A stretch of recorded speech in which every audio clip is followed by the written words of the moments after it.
అనంతపురం అర్బన్‌లో వైసీపీకి అనంత వెంకట్రామరెడ్డి ఇన్ఛార్జ్‌గా ఉన్నటువంటి జిల్లా అధ్యక్షుడిగా ఉన్నటువంటి అనంత వెంకట్రామరెడ్డికి రాజకీయంగా కొంచెం ఇబ్బందికరంగా ఉందనే చెప్పుకోవాలి. ఎందుకంటే ఇటీవల కాలంలో జనవరి 1, 2026లో గురునాథ్ రెడ్డి చేసిన వ్యాఖ్యలే.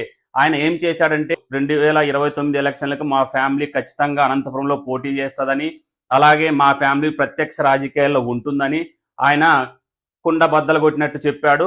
రానున్న 29 ఎలక్షన్లో వైసీపీకి ఎవరు పోటీ చేస్తారనేది అనంతపురంలో చాలా చర్చనీయాంశంగా మారింది. గురునాథ్ రెడ్డి రాజకీయాలకి 10 సంవత్సరాల నుంచి దూరంగా ఉన్నా కూడా ఇటీవల కాలంలో చేసిన వ్యాఖ్యలే ఇందుకు నిదర్శనం. అలాగే ఇన్ఛార్జిగా ఉన్నటువంటి అనంత వెంకటరామరెడ్డి గారికి గ్రూప్ రాజకీయాలు ఎక్కువగా ఇక్కడ అనంతపురంలో ఉన్నాయని చెప్పుకోవాలి. ఈ విధంగా చెప్పుకుంటూ పోతే రానున్న రోజుల్లో అనంతపురం వైసీపీ 2029 ఎమ్మెల్యే టికెట్ ఎవరికి వస్తుందో ఆశావహులు అయితే చాలా మంది ఉన్నారని చెప్పుకోవాలి.